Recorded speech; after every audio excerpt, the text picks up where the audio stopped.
नमस्कार दोस्तों, the master Prakash classes में आप सभी भावी शिक्षकों का बहुत बहुत स्वागत है। ये आप देख रहे हैं 125 क्वेश्चन हिंदी के प्रश्नोत्तरी टीजीटी का, जिसमें ज़बरदस्त क्वेश्चन आप लोग के सामने आते हैं। बस आप लोग कॉपी कलम उठाइए और नोट करते चलिए। तो देखते हैं बिना समय गंवाए आज का पहला क्वेश्चन। प्रवासी के गीत किसकी रचना है? ए हरिवंश राय बच्चन की, बी रामेश्वर शुक्ल अंचल की, सी नरेंद्र शर्मा की, डी रामधारी सिंह दिनकर की। तो बताएंगे एक का कौन सा हो जाएगा? तो एक का आपका हो जाएगा भैया सी, नरेंद्र शर्मा की है। किसकी है? नरेंद्र शर्मा की है। नरेंद्र शर्मा की अन्य रचनाएं उसको भी आप लोग लिखते चलिएगा। प्रभात फेरी, पलाश, वन, मिट्टी और फूल, कामिनी, हंसमाला। तो ये सब बहुत इंपॉर्टेंट है, फिर से नोट कर लीजिएगा आप लोग। नरेंद्र शर्मा की अन्य कृतियां हैं प्रभात फेरी, पलाश, वन, मिट्टी और फूल, कामिनी, हंसमाला। आगे देखेंगे अगला क्वेश्चन आपका। कामायनी के कौन सा है भैया? अगला क्वेश्चन आपका, कामायनी के प्रथम सर्ग का शीर्षक क्या है? श्रद्धा है, बी आशा है, सी लज्जा है, डी चिंता है। तो दूसरा का बेहतरीन जवाब आपका डी हो जाएगा। प्रथम सर्ग का क्या है नाम? तो चिंता है। तो और नोट करते चलिएगा। 15 सर्ग इसमें पाए जाते हैं। किसमें? 15 सर्ग। तो नोट करिए, एक चिंता, दूसरे का नाम आशा, तीसरा आपका श्रद्धा, चौथा आपका काम, पांचवा आपका वासना, छठवां आपका लज्जा, सातवां आपका कर्म, आठवां आपका ईर्ष्या, 9 आपका ईडा, 10 आपका स्वप्न, 11 आपका संघर्ष, 12 आपका निर्वेद, 13 दर्शन, 14 रहस्य, 15 आनंद। तो देखिएगा पहला और दूसरा जरूर याद करिएगा। पहला चिंता और अंतिम वाला जो है 15वां वो आनंद है। अगला क्वेश्चन देखेंगे, क्वेश्चन नंबर 3। स्वच्छंदतावाद की विशेषता नहीं है, बताएंगे आप लोग भैया। प्रकृति पर्यवेक्षण, बी प्रेम चित्रण, सी कथा गीत प्रयोग, डी आपका ब्रज भाषा में रचना। तो तीसरा का जबरदस्त आंसर आप लोग का तीसरा का हो जाएगा डी। क्या हो जाएगा? डी ब्रज भाषा में रचना। ये विशेषता नहीं है, प्रकृति पर्यवेक्षण भी है, प्रेम चित्रण भी है, कथा गीत प्रयोग भी है। अगला क्वेश्चन देखेंगे, क्वेश्चन नंबर 4। परिमल किस कवि की रचना है? ए मैथिली शरण गुप्त की है, बी जयशंकर प्रसाद की है, सी रामधारी सिंह दिनकर की है, डी सूर्यकांत त्रिपाठी निराला की है। तो चौथा का बेहतरीन जवाब आप लोग का कौन सा हो जाएगा भैया? तो डी है। परिमल जो है किसकी रचना है? तो सूर्यकांत त्रिपाठी निराला की है।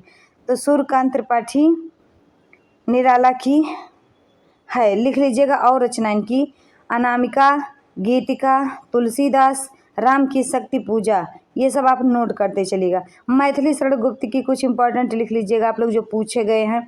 जयद्रथ वध कई बार पूछा गया है, पंचवटी, झंकार, साकेत, यशोधरा। अगर जितनी रचनाएं हम आपको बता रहे हैं, अगर आप लोग कॉपी कलम लेकर नोट करके बैठ जाते हैं, आपका इससे बाहर आपका कुछ भी नहीं आएगा। ये सेशन इतना मस्त और लाजवाब है। अगला देखेंगे, क्वेश्चन नंबर 5। सुमित्रा नंदन पंत की प्रथम रचना है? ए वीणा है, बी ग्रंथ है, सी गिरजे का घंटा है, डी इनमें से कोई नहीं। तो पांचवे का बेहतरीन जवाब आप लोग का हो जाएगा, पांचवे का सी हो जाएगा, गिरजे का घंटा। अगला देखेंगे, क्वेश्चन नंबर 6। निराला की बादल राग कविता का संबंध है? ए छायावादी सौंदर्य से, बी प्रगतिवादी चेतना से, सी प्रयोगवादी चेतना से, डी प्रकृति के सौंदर्य से। तो छठवें का विकल्प डी हो जाएगा, प्रकृति के सौंदर्य से। अगला देखेंगे, क्वेश्चन नंबर 7। 8वां सर्ग किसका नाटक है? बहुत बेहतरीन है ये। ए जयशंकर प्रसाद का, बी भारतेंद्र हरिश्चंद्र का, सी सुरेंद्र वर्मा का, डी हरिकृष्ण प्रेमी का। तो 7वां का बेहतरीन आंसर सुरेंद्र वर्मा का हो जाएगा। अगला देखेंगे, क्वेश्चन नंबर 8। ध्रुव स्वामी नाटक का चरित्र निम्नलिखित में से कौन सा है? ए रामगुप्त, बी सिंहहरण, सी विशाख दत्त, डी आपका स्कंदगुप्त। तो बताएंगे ध्रुव स्वामी 8 का कौन सा हो जाएगा? ए हो जाएगा। ध्रुव स्वामी नाटक का चरित्र निम्नलिखित में से कौन सा है? तो रामगुप्त है। तो नोट करते चलिए नाटक और पात्र। ध्रुव स्वामी में रामगुप्त हैं, चंद्रगुप्त में सिंहहरण है, विशाख में विशाख है, स्कंदगुप्त में स्कंद है। अगला देखिएगा 9 वाला क्वेश्चन। डांट डांट हिंदी की प्रथम मौलिक नाटक है, बताएंगे आप लोग।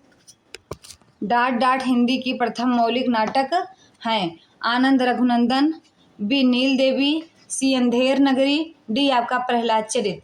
तो 9 का बेहतरीन जवाब आपका हो जाएगा 9 का ए, अंधेर वो आनंद रघुनंदन। अगला क्वेश्चन देखते हैं, क्वेश्चन नंबर 10 देखेंगे।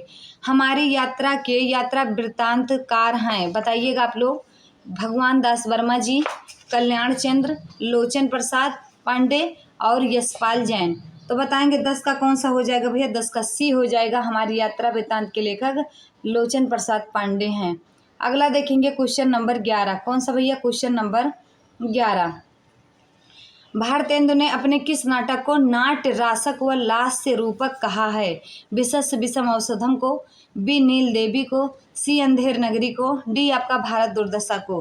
तो 11 का बेहतरीन जवाब आपका डी हो जाएगा, भारत दुर्दशा को। अगला क्वेश्चन देखेंगे, क्वेश्चन नंबर 12। हानूस नाटक के रचनाकार हैं? ए कुसुम कुमार, बी रंगेश बख्शी, सी भीष्म साहिनी, डी मोहन राकेश। तो 12 का बेहतरीन जवाब आप लोग का हो जाएगा 12 का सी, भीष्म साहनी। अगला देखेंगे क्वेश्चन नंबर 13 आपका, स्क्रीन पे देखिएगा आप लोग। विश्वामित्र नाटक के लेखक कौन हैं? ए गोविंद वल्लभ पंत जी, बी उदय शंकर भट्ट, सी लक्ष्मी नारायण मिश्र, डी इनमें से कोई नहीं। तो 13 का बेहतरीन जवाब आप लोग का हो जाएगा बी, उदय शंकर भट्ट जी हैं। अगला क्वेश्चन देखेंगे, क्वेश्चन नंबर 14। उलट बांसियां किसने लिखी है? ए कबीरदास जी ने, बी तुलसीदास जी ने, सी सूरदास जी ने, डी रहीम ने। तो बताएंगे उलट बांसियां किसने लिखी हैं? तो 14 का आपका बेहतरीन जवाब ए हो जाएगा, उलट बांसियां जो है कबीरदास जी ने लिखी है। अगला देखेंगे क्वेश्चन नंबर 15 देखेंगे आप लोग। कौन सा भैया? क्वेश्चन नंबर 15 देखेंगे।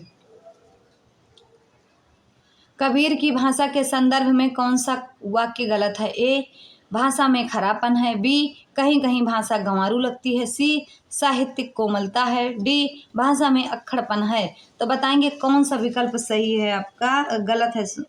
बताएंगे 15 का सी हो जाएगा, साहित्यिक कोमलता है, ये गलत है। और भाषा में खरापन है, कहीं कहीं भाषा गंवारू लगती है, और डी ऑप्शन भाषा में अक्खड़पन है, ये तीनों सही है आपके। अगला क्वेश्चन देखते हैं 16 नंबर। विशिष्ट द्वैत के प्रस्तोता आचार्य हैं? रामानुचार्य हैं, बी रामानंद हैं, सी शंकराचार्य हैं, डी माधवाचार्य हैं। तो 16 का बेहतरीन जवाब आपका हो जाएगा ए हो जाएगा, विशिष्ट द्वैत के प्रस्तोता आचार्य क्या है भैया? तो रामानुजाचार्य हैं। अगला देखेंगे क्वेश्चन नंबर 17। निम्नलिखित में से एक सही युग्म है? रामानुजाचार्य द्वैताद्वैत के, बी निम्बकाचार्य विशिष्टाद्वैतवाद के, सी माधवाचार्य द्वैतवाद के, डी वल्लभाचार्य शुद्ध द्वैतवाद के। तो 17 का बेहतरीन जवाब आपका 17 का डी हो जाएगा, वल्लभाचार्य शुद्ध द्वैतवाद के। अगला देखेंगे क्वेश्चन नंबर कौन सा भैया? 18 देखेंगे। कौन सा? 18 देखेंगे। मैं साहित्य को मनुष्य की दृष्टि से देखने का पक्षपाती हूँ, यह किस आचार्य की उक्ति है? ए महावीर प्रसाद द्विवेदी की, बी रामचंद्र शुक्ल की, सी हजारी प्रसाद द्विवेदी की, डी नंद दुलारे वाजपेयी की। तो 18 का बेहतरीन जवाब आपका सी हो जाएगा, हजारी प्रसाद द्विवेदी की। अगला देखेंगे क्वेश्चन नंबर 19। आचरण की सभ्यता निबंध के लेखक हैं? ए चरणधर शर्मा गुलेरी, बी अध्यापक पूर्ण सिंह, सी श्याम सुंदर दास, डी आपका मालमुकुंद गुप्त। तो 19 का बेहतरीन जवाब आपका हो जाएगा बी अध्यापक पूर्ण सिंह का। अगला क्वेश्चन देखेंगे क्वेश्चन नंबर 20। क्वेश्चन नंबर क्या हो जाएगा? 20। सूर्य के भ्रमर गीत के संदर्भ में संवेदना और शिल्प की दृष्टि से कौन सा तथ्य सही नहीं है? ए भावुकता का, बी क्रूरता का, सी वक्रता का, डी वाग विदग्धता का। तो 20 का बेहतरीन जवाब आपका बी हो जाएगा, क्रूरता का। अगला देखेंगे क्वेश्चन नंबर 21। निम्नलिखित में से कौन कृष्ण भक्ति काव्य का कवि नहीं है? ए सूरदास, बी कृष्णदास, सी नंददास, डी सुंदरदास। तो 21 का बेहतरीन जवाब आप लोग का 21 का डी हो जाएगा, सुंदरता। अगला देखेंगे सुंदरदास है, सॉरी। अगला देखेंगे क्वेश्चन नंबर 22। ध्रुव चरित्र के रचयिता हैं? ए रसखान जी हैं, बी स्वामी हरिदास, सी नरोत्तम दास, डी आपके भिखारी दास। तो बताएंगे भैया ध्रुव चरित्र के लेखक कौन हैं? तो 22 का कौन सा हो जाएगा आपका? 22 का सी हो जाएगा, नरोत्तम दास जी हैं। अगला क्वेश्चन देखेंगे क्वेश्चन नंबर 23। 84 वैष्णवों की वार्ता का संबंध किस संप्रदाय से है? ए सखी संप्रदाय से, बी रामानुज संप्रदाय से, सी श्री संप्रदाय से, डी वल्लभ संप्रदाय से। तो 23 का बेहतरीन जवाब आप लोग का 23 का डी हो जाएगा, वल्लभ संप्रदाय से। अगला क्वेश्चन देखेंगे क्वेश्चन नंबर 24। तुलसी की भक्ति किस प्रकार की है? सख्य की, बी माधुर्य की, सी दास की, डी वात्सल्य की। तो 24 का बेहतरीन जवाब आप लोग का 24 का सी हो जाएगा, तुलसी की भक्ति दास दास्य है, दास्य प्रकार की। अगला क्वेश्चन देखेंगे, क्वेश्चन नंबर 25। अवधी एवं ब्रज भाषा दोनों में रचना करने वाले कवि हैं? A Surdas ji, B Tulsidas ji, C Ghananand, D A सभी। तो 25 का बेहतरीन जवाब आप लोग का बी हो जाएगा, तुलसीदास जी। अगला क्वेश्चन देखेंगे, क्वेश्चन नंबर 26। रामचरितमानस किस भाषा में लिखी गई रचना है? ए राजस्थानी में, बी भोजपुरी में, सी आपका अवधी में, डी आपका ब्रजभाषा में। तो 26 का बेहतरीन जवाब आप लोग का 26 का सी हो जाएगा, अवधी में लिखा गया है। अगला क्वेश्चन देखेंगे 27। चंदायन किस कवि की रचना है? ए मलिक मोहम्मद जैसी की, बी कुतुबुन की, सी मंझन की, डी मुल्ला दाऊद की। तो चंदायन बेहतरीन जवाब आप लोग का हो जाएगा 27 का। कौन सा? 27 का आपका हो जाएगा डी मुल्ला दाऊद की। अगला देखना क्वेश्चन नंबर 28। पद्मावत किस भाषा में लिखा गया है? ब्रज में, बी मैथिली में, सी अवधी का अपभ्रंश में। तो बताएंगे भैया 28 का कौन सा हो जाएगा? सी हो जाएगा, ब्रज पद्मावत अवधी भाषा में लिखा गया है। अगला क्वेश्चन देखेंगे, क्वेश्चन नंबर 29। अमिट रेखाएं संस्मरण के रेखा चित्रकार हैं? ए विष्णु प्रभाकर, बी सत्यवती मलिक, सी देवेंद्र सत्यार्थी, डी शिवपूजन सहाय। तो 29 का बेहतरीन जवाब आप लोग का 29 का बी हो जाएगा, सत्यवती मलिक, सत्यवती मल्लिक। अगला देखेंगे भैया क्वेश्चन नंबर 30। ये बहुत बेहतरीन क्वेश्चन है।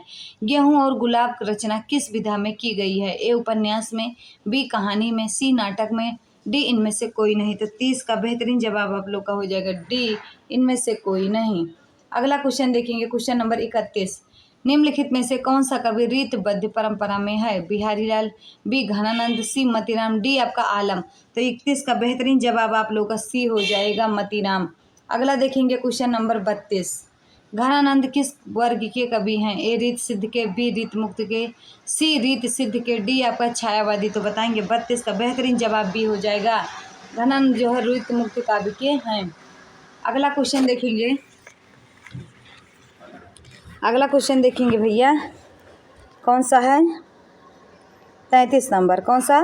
33 नंबर। रीत काल को श्रृंगार काल कहा है? ए आचार्य रामचंद्र शुक्ल ने, बी आचार्य विश्वनाथ मिश्र ने, सी मिश्र बंधु ने, डी रमाशंकर शुक्ल रसाल ने। तो 33 का बेहतरीन जवाब बी हो जाएगा, आचार्य विश्वनाथ मिश्र ने। अगला देखेंगे क्वेश्चन नंबर 24। रीतकाल की विशेषताओं के संदर्भ में निम्नलिखित में से एक विशेषता गलत है, उस विशेषता का चयन कीजिए। ए रीतकाल में अलंकरण की प्रधानता है, बी रीतकाल की प्रमुख भाषा ब्रज भाषा है, सी रीतकाल में प्रकृति का आलंबन रूप में वर्णन हुआ है, डी रीतकाल में लक्षण ग्रंथों की प्रमुखता है। तो 24 का बेहतरीन जवाब आप लोग 34 का कौन सा हो जाएगा भैया? सी हो जाएगा, रीतकाल में प्रकृति का आलंबन रूप में वर्णन हुआ। अगला क्वेश्चन देखेंगे, क्वेश्चन नंबर 35। बिहारी सतसई पर फिरंगे सतसई नाम से फारसी भाषा में एक टीका लिखी गई, जिसके टीकाकार कौन है? बताएंगे, ये भी बेहतरीन क्वेश्चन है आप लोगों का। ए फिराक गोरखपुरी, बी आनंदलाल वर्मा शर्मा, सी अमीर खुसरो, डी मिर्जा गालिब। तो बताएंगे 35 का कौन सा हो जाएगा? 35 का बी हो जाएगा, आनंदलाल शर्मा। अगला देखेंगे क्वेश्चन नंबर 36। राहुल सांस्कृत्यायन की आत्मकथा का नाम है? मेरी जीवन कथा, बी मेरी जीवन यात्रा, सी क्या बोलूं क्या याद करूं, डी इनमें से कोई नहीं। तो 36 का बेहतरीन जवाब बी हो जाएगा, मेरी जीवन यात्रा। अगला क्वेश्चन देखेंगे, क्वेश्चन नंबर 37। बकरी बिलाप किसकी काव्य कृति है? भारतेंद्र हरिश्चंद्र की, बी प्रेमघन की, सी बालकृष्ण भट्ट की, डी इनमें से कोई नहीं। तो बताएंगे 37 का कौन सा हो जाएगा आपका? 37 का ए हो जाएगा, बकरी बिलाप जो है किसकी है? भारतेंद्र हरिश्चंद्र की है। अगला देखेंगे क्वेश्चन नंबर 38। नील कुसुम किसका काव्य संग्रह है? ए दिनकर जी का, बी अज्ञेय का, सी निराला का, डी महादेवी वर्मा का। तो 38 का बेहतरीन जवाब आप लोग का 38 का ए हो जाएगा, नील कुसुम दिनकर का है। अगला क्वेश्चन देखेंगे, क्वेश्चन नंबर 39। कौन सा भैया? 39। हिंदी में हिंदी साहित्य का इतिहास सबसे पहले किसने लिखा? ए जॉर्ज गियर्सन ने, बी शिव सिंह सेंगर ने, सी गारसादा तासी ने, डी रामचंद्र शुक्ल ने। तो 39 का बेहतरीन जवाब सी गारसादा तासी ने लिखा। अगला क्वेश्चन देखेंगे 40। हिंदी साहित्य का पहला इतिहास लिखा गया था? ए संस्कृत भाषा में, बी जर्मन भाषा में, सी फ्रेंच भाषा में, डी अंग्रेजी भाषा में। तो 40 का बेहतरीन जवाब सी हो जाएगा, फ्रेंच भाषा में। अगला क्वेश्चन देखेंगे 41। The modern vernacular literature of Hindustan Hindi साहित्य इतिहास ग्रंथ के लेखक हैं? George Grierson, B Garcin de Tassy, D C William Wordsworth, D आपका आचार्य रामचंद्र शुक्ल। तो 41 का बेहतरीन आंसर आपका कौन सा हो जाएगा? A George Gierson. अगला देखेंगे क्वेश्चन नंबर 42। इनमें से एक कृति जीवनी नहीं है? ए आवारा मसीहा, बी कलम का सिपाही, सी अन्य से अनन्या, डी शिखर से सागर तक। तो 42 का बेहतरीन जवाब आप लोग का सी हो जाएगा अन्य से अनन्य तक। अगला देखेंगे क्वेश्चन नंबर 43। कौन रसवादी आलोचक कहे जाते हैं? ए रामविलास शर्मा, बी डॉक्टर नागेंद्र, सी आचार्य प्रसाद द्विवेदी, डी नंदुलारे वाजपेयी। 43 का बेहतरीन जवाब आप लोग का बी हो जाएगा डॉक्टर नागेंद्र। अगला क्वेश्चन देखेंगे 44। वीर गाथा काल के प्रसिद्ध प्रबंध काव्य का नाम है? ए पद्मावत, बी पृथ्वीराज रासो, सी कामायनी, डी आपका रामचरितमानस। तो 44 का बताएंगे कौन सा हो जाएगा भैया? 44 का बी पृथ्वीराज रासो। अगला क्वेश्चन देखेंगे क्वेश्चन नंबर 45। सिद्ध कवि सरहपा की रचना है? ए प्राकृत पैंगलम, बी पौंचर्यू, सी दोहा कोश, डी संदेश रासक। तो 45 का बेहतरीन जवाब सी हो जाएगा दोहा कोश। Question number 46। सिद्धों में प्रचलित महामुद्रा शब्द का अभिप्राय है? ए सिद्ध हेतु आसन का एक रूप, बी सिद्ध हेतु जाने वाली एक क्रिया, सी सिद्ध प्राप्ति हेतु स्त्री संसर्ग, डी सिद्धि प्राप्ति हेतु स्त्री से विरक्ति। तो 46 का बेहतरीन जवाब सी हो जाएगा सिद्धि प्राप्ति हेतु स्त्री संसर्ग। अगला क्वेश्चन देखेंगे 47। कौल ज्ञान निर्णय के रचनाकार हैं? बताएंगे आप लोग भैया। गोरखनाथ, बी जालंधर नाथ, सी मतेंद्र नाथ, डी आपका गोपी चंद्र। तो 47 का बेहतरीन जवाब सी हो जाएगा कौल ज्ञान निर्णय के रचनाकार मत्स्येंद्र नाथ जी हैं। अगला देखिएगा 48। ये बेहतरीन है आपका। जब द्रास बटा लिक टाइगर हिल की सीमा लगी लर्जने, तब शहादत लेत हिमगिर की चट्टाने लगी गरजने, तब जाग उठे ये शेर बबर पौरुष हुंकार उठा था, मातृभूमि की बलि वेदी पर लहू पुकार उठा था। उपयुक्त पंक्तियों में कौन सा काव्य गुण व्यंजित है? माधुर्य, बी ओज, सी प्रसाद, डी इनमें ये तीनों। तो 48 का बेहतरीन जवाब आप लोग का बी हो जाएगा, इसमें ओज गुण है। अगला देखेंगे क्वेश्चन नंबर 49। निम्नलिखित में से किस आचार्य ने अलंकार और अलंकार में अभेद माना है? ए भामा, बी कुंतल, सी विश्वनाथ, डी आपका आचार्य रामचंद्र शुक्ल। तो 49 का बेहतरीन जवाब डी हो जाएगा आचार्य रामचंद्र शुक्ल। अगला देखेंगे क्वेश्चन नंबर 50। सुंदर है विहग सुमन सुंदर मानो तुम सबसे सुंदरतम में कौन सा काव्य दोष है? ए अधिक पदत्व हैं, बी अप्रतीतत्व हैं, सी दुष्कर्मत्व हैं, डी क्लिष्टत्व हैं। तो 50 का बेहतरीन जवाब आपका ए हो जाएगा अधिक पदत्व हैं। अगला क्वेश्चन देखेंगे क्वेश्चन नंबर 51। हिंदी में अकविता का परिवर्तक किसे माना जाता है? ए मैथिली शरण गुप्त को, बी जयशंकर प्रसाद को, सी जगदीश चतुर्वेदी को, डी सच्चिदानंद हीरानंद व सेनज्ञ को। तो 51 का बेहतरीन आंसर आपका सी हो जाएगा जगदीश चतुर्वेदी को। अगला क्वेश्चन देखेंगे 52। नए इलाके में किसकी काव्य कृति है? ए बोधिसत्व की, बी विनोद कुमार शुक्ल की, सी उदय प्रकाश की, डी अरुण कमल की। तो 52 का बेहतरीन जवाब डी हो जाएगा अरुण कमल की। अगला क्वेश्चन देखेंगे 53। निम्नांकित में से कौन सा काव्य संग्रह सच्चिदानंद हीरानंद व सेनज्ञ का नहीं है? ए हरी घास पर छड़भर, बी अरि ओ करुणा प्रभा में, सी सीढ़ियों पर धूप, डी आंगन के पार द्वार। तो 53 का बेहतरीन जवाब आप लोग का 53 का सी हो जाएगा सीढ़ियों पर धूप। अगला देखेंगे क्वेश्चन नंबर 54। निम्नलिखित में से कौन सा काव्य संग्रह सच्चिदानंद हीरानंद व सेनज्ञ का नहीं है? ए हरी घास पर छड़भर, बी भूरी भूरी खाक धूल, सी इंद्रधनुष रौंदे हुए, डी इत्यलम। तो 54 का बताएंगे बेहतरीन आंसर आप लोग का बी हो जाएगा भूरी भूरी खाक फू धूल। आगे देखेंगे क्वेश्चन नंबर 55। निम्नलिखित में से किनका संबंध रामधारी सिंह दिनकर से है? एक काम अध्यात्म की समस्या, दो पौराणिक प्रसंग में भारत चीन युद्ध का युगीन संदर्भ, 3 युद्ध दर्शन, 4 सुधारवाद। तो कूट में दिया गया है ए 3 और 4, बी 1 2 3, सी 2 और 4, डी 2 3 और 4। तो बताएंगे 55 का बेहतरीन आंसर 55 का कौन सा हो जाएगा? बी 1 2 और 3। अगला क्वेश्चन देखेंगे 56। प्रेमचंद्र की कहानी ईदगाह में हामिद की दादी का नाम क्या है? बहुत सुंदर है क्वेश्चन। रेहाना, बी शबाना, सी अमीना, डी सुल्ताना। तो 56 का बेहतरीन जवाब आप लोग का 56 का कौन सा हो जाएगा भैया? सी 56 का कौन सा हो जाएगा? सी अमीना है। अगला देखिएगा क्वेश्चन नंबर 57। निम्नलिखित में से कौन सी कहानी चंद्रधर शर्मा गुलेरी कृत नहीं है? ए सुख में जीवन, बी बुद्धू का कांटा, सी 11 वर्ष का समय, डी उसने कहा था। तो 57 का बेहतरीन जवाब आपका सी हो जाएगा 11 वर्ष का समय इनका नहीं है। अगला देखेंगे क्वेश्चन नंबर 58। जैनेन्द्र कुमार द्वारा रचित कौन सा कहानी संग्रह नहीं है? ए इंसान के खंडहर, बी नीलम देश की राजकन्या, सी पाजेब, डी वातायन। तो 58 का बेहतरीन जवाब आप लोग का 58 का ए हो जाएगा इंसान के खंडहर। अगला देखेंगे क्वेश्चन नंबर 59। बुद्धू का कांटा कहानी के लेखक, अभी ये आया था पांडे बेचन शर्मा उग्र हैं, चंद्र शर्मा गुलेरी जी हैं, सी प्रेमचंद्र जी हैं, डी विश्वनाथ शर्मा कौशिक हैं। तो 59 का कौन सा बेहतरीन जवाब आप लोग का बी हो जाएगा, चंद्रधर शर्मा गुलेरी हैं। अगला देखना क्वेश्चन नंबर 60, दुलाई वाला किस विधा की रचना है? ए कहानी की, बी रेखा चित्र की, सी उपन्यास की, डी आपका संस्मरण। तो बताएंगे 60 का कौन सा बेहतरीन आंसर, दुलाई वाला एक कहानी है। अगला देखना क्वेश्चन नंबर 61, रंग में भंग नामक काव्य कृति के रचयिता हैं? ए भिखारी दास जी, बी मलुक दास जी, सी मैथिली शरण गुप्त, डी आपके तुलसीदास। तो 61 का बेहतरीन जवाब सी हो जाएगा, मैथिली शरण गुप्त। अगला देखेंगे क्वेश्चन नंबर 62, द्विवेदी युगीन साहित्य में किस प्रवृत्ति की प्रमुखता नहीं है? ए गद्यात्मक, बी काव्यात्मक, सी वैचारिकता, डी इत्थवृत्तात्मक। तो 62 का कौन सा हो जाएगा, 62 का बी हो जाएगा, काव्यात्मकता। अगला देखेंगे क्वेश्चन नंबर 63, अमृतलाल नागर ने अपने किस उपन्यास में दहेज समस्या की ओर से संकेत किया है? अमृत और विष को, बी बिखरे तिनके, सी अग्निगर्भा, डी नाचो बहुत गोपाल। तो 63 का बेहतरीन जवाब आप लोग का सी हो जाएगा, अग्निगर्भा। अगला क्वेश्चन देखेंगे क्वेश्चन नंबर 64, जैनेन्द्र कुमार के किस उपन्यास पर फीचर फिल्म बनी है? ए कल्याणी पर, बी त्यागपत्र पर, सी परख पर, डी सुनीता पर। तो 64 का बेहतरीन जवाब आप लोग का 64 का बी हो जाएगा, त्यागपत्र पर। अगला क्वेश्चन देखेंगे 65, मृणाल किस उपन्यास के स्त्री चरित्र का नाम है? सेवा सदन, बी गोदान, सी त्यागपत्र, डी शेखर एक जीवनी।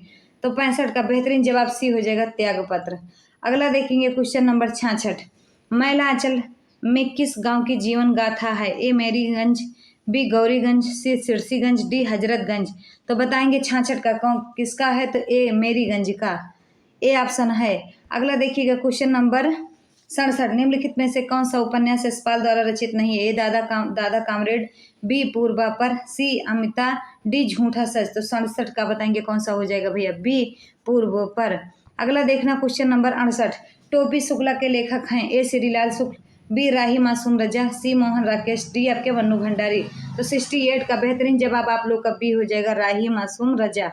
अगला देखेंगे क्वेश्चन नंबर 69, हिंदी साहित्य के इतिहास से प्रसिद्ध कबीरदास, सूरदास, महावीर प्रसाद द्विवेदी, प्रेमचंद, हरिवंश राय बच्चन आदि किस प्रदेश से हैं? गुजरात से हैं, बी महाराष्ट्र से हैं, सी उत्तर प्रदेश से हैं, डी आपके असम से हैं। तो 69 का कौन सा विकल्प से हो जाएगा, सी, ये सब आपके उत्तर प्रदेश से हैं।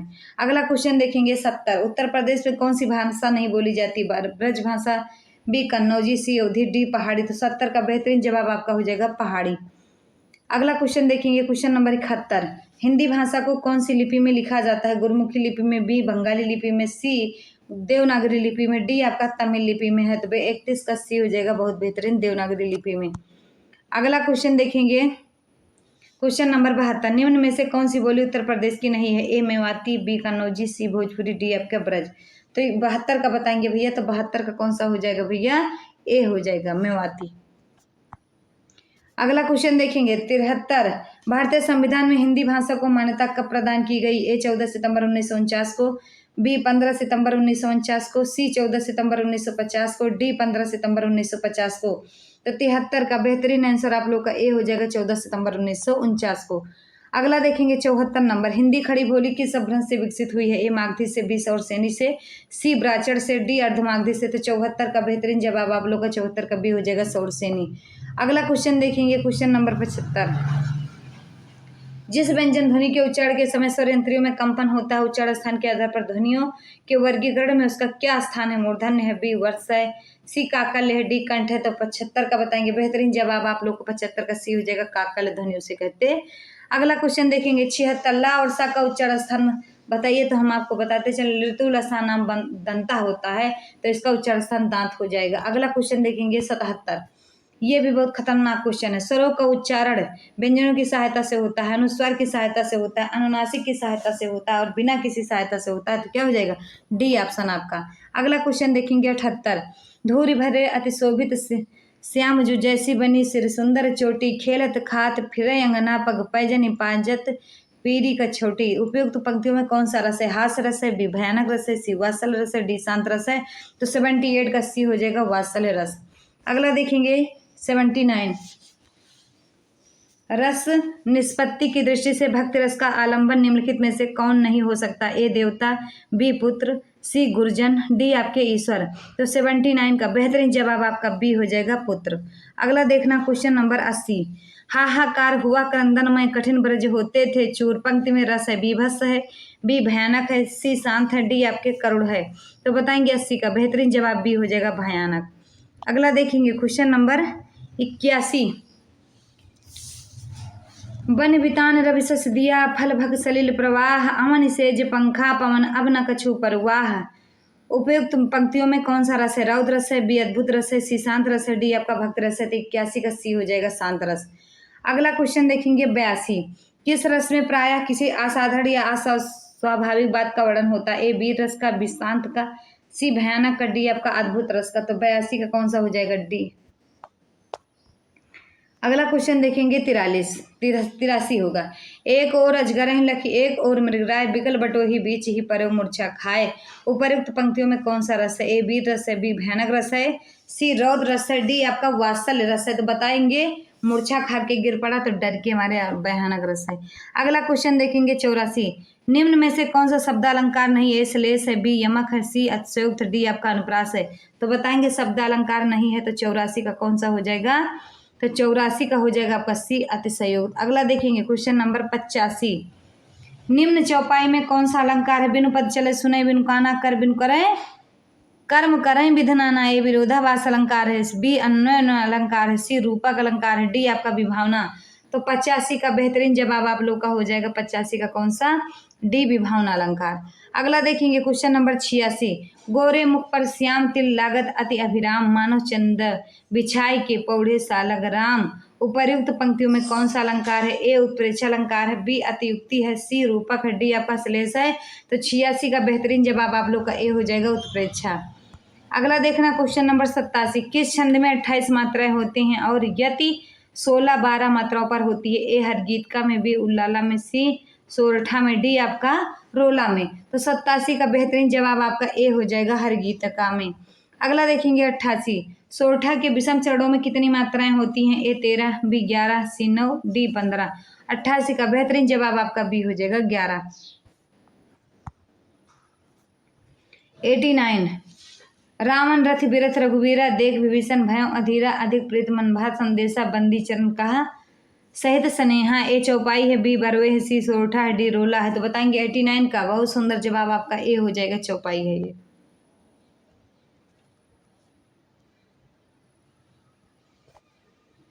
पोधन अन की स्वर संधि का उदाहरण है? बताएंगे गुड़ का, बी अयादि का, सी वृद्धि का, डी यण का।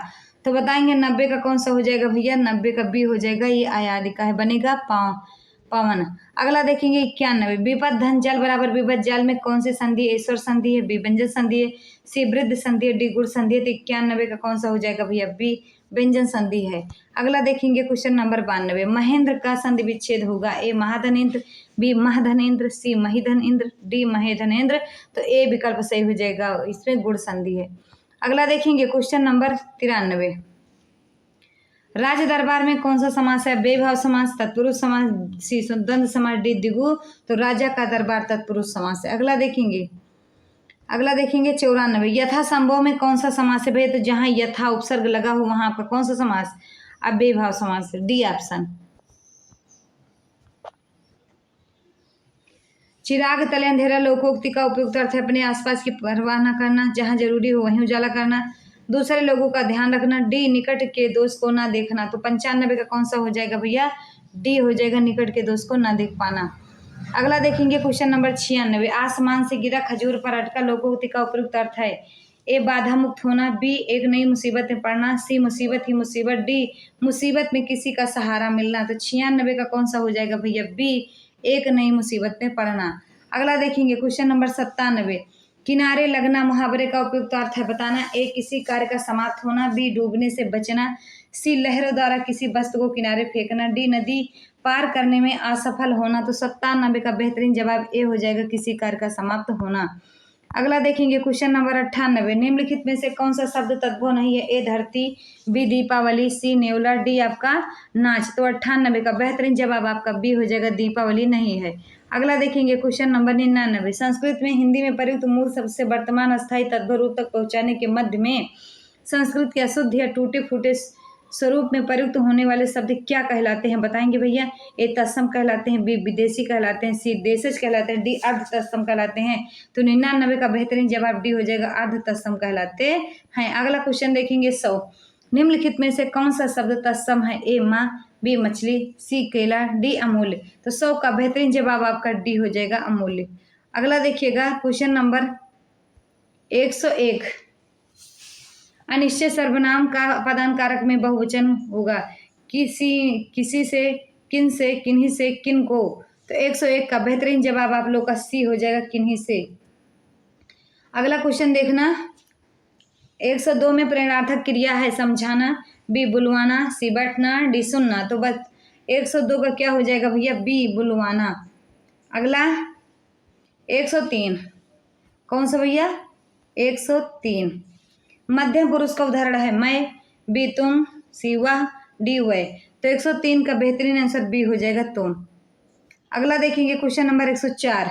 स्त्रीलिंग शब्द होते हैं। ए देशों के नाम, बी पर्वतों के नाम, सी वृक्षों के नाम, डी नक्षत्रों के नाम। तो 104 का बेहतरीन आंसर डी हो जाएगा, नक्षत्रों के नाम सदैव क्या होते हैं, स्त्रीलिंग में।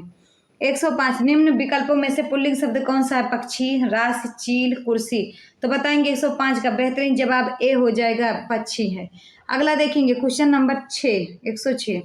शुद्ध शब्द के अंत में क्या जोड़ने पर बहुवचन बन जाएगा। जन, बी वृंद, सी गण, डी वर्ग। तो बताएंगे 106 का बेहतरीन जवाब आप लोग का बी हो जाएगा, शुद्ध जन होता है, बहुवचन बन जाएगा। किस शब्द में गण का प्रयोग कर बहुवचन नहीं बनाया जा सकता। नेता का, बी का देवी, सी भक्त, डी शिक्षक। तो बताएंगे 107 का बेहतरीन जवाब देवी में नहीं लगाया जा सकता। अगला क्वेश्चन देखेंगे 108। जिसका संबंध अध्यात्म से है के लिए एक ही शब्द होगा। आध्यात्मिक, बी धार्मिक, सी शास्त्रीय, डी आपका नैतिक। तो 108 का बेहतरीन जवाब आप लोग का ए हो जाएगा, आध्यात्मिक। अगला देखना क्वेश्चन नंबर 109। मोक्ष की इच्छा रख करने वाला वाक्यांश के लिए सही शब्द है। मुमुक्षा, बी मुमुर्ष, सी मुमुक्ष, डी मुमूर्षा। 109 का कौन सा हो जाएगा, सी हो जाएगा, मुमुक्ष। अगला देखना 110।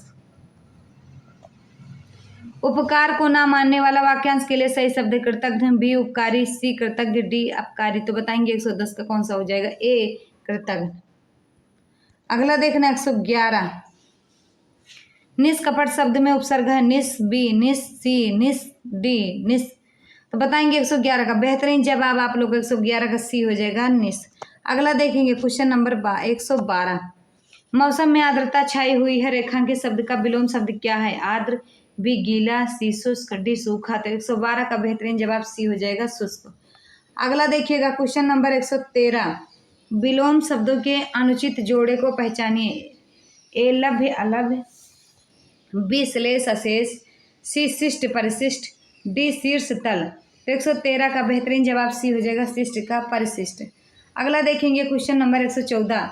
जड़ का विरुद्धार्थी शब्द दिए गए विकल्पों में से कौन सा। ए अजड़, बी घास, सी मूल, डी आपका चेतन। तो 114 का बेहतरीन जवाब हो जाएगा, डी चेतन। अगला देखेंगे 115। शशक का पर्यायवाची शब्द है। ए खरगोश है, बी चंद्रमा है, सी शिशु है, डी मृग है। तो 115 का बेहतरीन जवाब ए हो जाएगा, शशक का पर्यायवाची खरगोश है। अगला देखेंगे क्वेश्चन नंबर 116। निम्नलिखित शब्द में सही अर्थ को भेद को छांटिए। जग जननी, जगत जयी, ए सीता दुर्गा, बी जगदम्बा विश्व विजेता, सी परमेश्वर सृष्टिकर्ता, डी विश्व विजेता परमेश्वरी। तो 116 का बेहतरीन जवाब आप लोग का हो जाएगा कौन सा भैया, 116 का आपका बी हो जाएगा, जगदम्बा विश्व विजेता। अगला देखेंगे क्वेश्चन नंबर 117। भवती गमिष्यत का हिंदी में अनुवाद है। तुम जा रहे थे, बी आप जा रहे हो, सी आप जाएंगी, डी आप लोग जा सकते हैं। तो 117 का बेहतरीन जवाब सी हो जाएगा, आप जाएंगी। 118। क्या मैं पढ़ूं का संस्कृत में अनुवाद है। के अहम पठन्ति, के अहम पठाम, सी किम अहम पठन्ति, डी किम अहम पठान। तो 118 का बेहतरीन आंसर डी हो जाएगा, किम अहम पठान। अगला 119। निम्न में से कालिदास की प्रसिद्ध रचनाएं हैं। मालविका, अग्निमित्र, संघात, प्रियदर्शिका और ए बी दोनों। तो आपका ए बी दोनों हो जाएगा, डी ऑप्शन। अगला देखेंगे भैया क्वेश्चन नंबर 120। मोक्षे इच्छस में सप्तमी का अधिकार है। औपलेशिक, अभिव्यापक, वैशेषिक। तो इसमें सी ऑप्शन वैशेषिक सही है। आगे देखना, कामी स्वताम पश्यत सूक्ति है। अभिज्ञान शकुंतलम, बी कादम्बरी, सी नैषधीयचरितम, डी आपका किरातार्जुनीयम में। तो 121 का कौन सा हो जाएगा, ए हो जाएगा अभिज्ञान शकुंतलम। अगला देखना 122, अस्मिधन इत में संधि होगी अस्मिति, बी अस्मि इत, सी अस्मिति, डी अस्मति। तो 122 का बेहतरीन जवाब सी हो जाएगा अस्मिति। अगला देखना 123, भवादि गण धातु नहीं है, भू वद गम लिख, तो बताएंगे 123 का आपका हो जाएगा, बताएंगे डी हो जाएगा, लिख जो है भवादिगण की धातु नहीं है। अगला 124 क्वेश्चन, अव्ययी भाव समास का उदाहरण नहीं है, ए उपनगरम, बी यथाशक्त, सी चित्रगु, डी निर्मच्छकम। तो 124 का कौन सा हो जाएगा भैया, बेहतरीन आंसर सी हो जाएगा। अव्ययी भाव समास का उदाहरण चित्रगु नहीं है, तो चित्रगु है किसका उदाहरण, तो बताएंगे आप लोग कर्मधारय का। और जब ऑप्शन नहीं रहेगा कर्मधारय तो आप लगा दीजिए बहुब्रीहि। देखिएगा 125 और इस सेशन का लास्ट क्वेश्चन, मति शब्द का चतुर्थी व्यक्ति एक वचन में रूप होगा मत्या, बी मत्ते, सी मतया, डी आपका मतिम। तो 125 का बेहतरीन जवाब हो जाएगा बी मत्ते। ये सेशन कैसा लगा आप लोग कमेंट बॉक्स में जरूर बताइएगा। और आपको सूचना देते चले, आपको TGT, PGT, TET, super TET किसी भी की नोट्स, क्लास नोट्स या पीडीएफ आपको चाहिए, पीडीएफ मतलब वन लाइनर अगर क्वेश्चन चाहिए तो आप नीचे डिस्क्रिप्शन में लिंक दिया गया उस मोबाइल पर आप संपर्क कर सकते हैं। तो मिलते हैं अगले वीडियो में, तब तक के लिए जय हिंद जय भारत।